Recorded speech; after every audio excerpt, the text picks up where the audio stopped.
am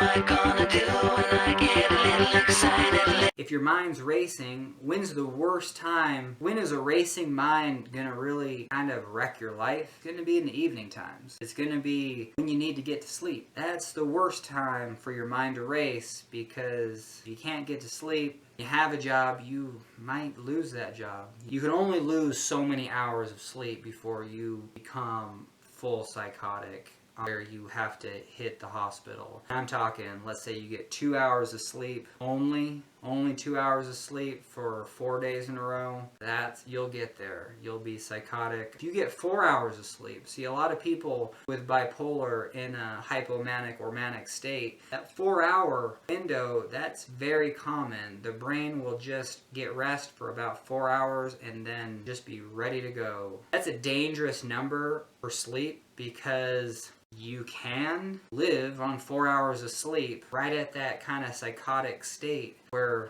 so it's kind of like your red flag, like, oh, I got 4 hours of sleep for the last 2 weeks. Well, hopefully you have a trick in your bag to not have that happen, and after day 1, 2, or 3 that you kind of can figure it out. And this is important. If you're not getting sleep, and that's where prevention, if you could prevent the common cold from, we kind of do by having healthy lifestyles, washing, trying to avoid people that are just obviously sick. But in general, I don't know, the common cold is just something you get. Where having a full psychotic episode and having to use the hospital system for an 8 to 10 day stay, there's a chance that can be prevented, like nip it right when you can. So if you do have a job, that's the time to take your sick days. And you might have to be creative with this. I'm self-employed, so I'm first and foremost, I've been kind of working for my folks. Secondary to that, kind of starting my own endeavors, which has been, for me, perfectly successful, and I will continue to do that because I can grow so much as a person. All the jobs flipping, whatever, at the $10 an hour rate,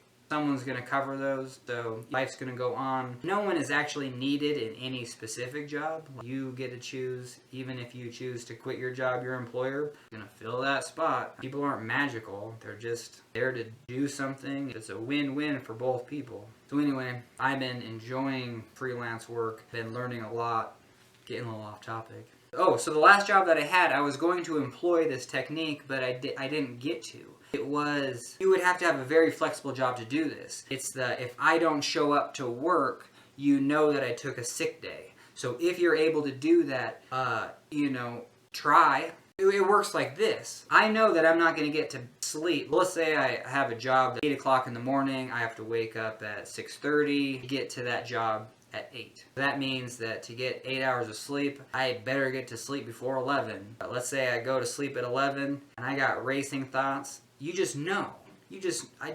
For me, I'm screwed. I'm not getting sleep anytime soon. And if you got tricks in your bag to actually do get to sleep, awesome. I actually really struggle with that. It's a freight train. What are you going to do? Just pretend that it's not going? So I'm not the one that just lays in bed. I'm the one to, get up and go do something and then try to kind of wear myself out a little bit more so I can get to sleep. What I'm getting at is at 11 o'clock at night, you know how much sleep you're going to get or if you're not going to get any. And for me, that means that I actually might get to sleep at 6 a.m. And that's totally cool. I do some of my best sleeping in this situation where 11 o'clock comes, I can't deal.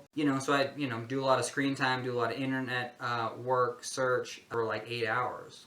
So then when 6 o'clock, 7 o'clock in the morning hits, kind of exhausted from that, and I'll just conk out. And I can conk out for 8 to 10 hours. But if you don't allow yourself to do that, you run into this situation where you're just kind of wrestling, tossing and turning all night, and maybe you do get 1 or 2 hours, not enough, then you have to go to work. So you're already flirting with a traumatic experience even just for that. You lose your buffer, you lose your ability to, you lose that buffer. So what you do is you work it out with your boss that you just don't show up. And then once you went to sleep at 7 a.m. and you woke up, at 8 hours of sleep from 7 a.m. See, people don't understand this.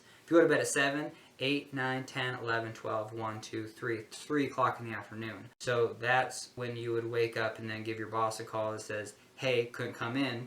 Hopefully I can come in tomorrow. If you're able to, if you have a job that you're able to do that, that just works. Yeah, but I know a lot of people don't, so that's difficult. But for me, if I had a job, I would need that. I can't not be there just at the drop of a hat, and I'm going to struggle to actually get that sleep at night.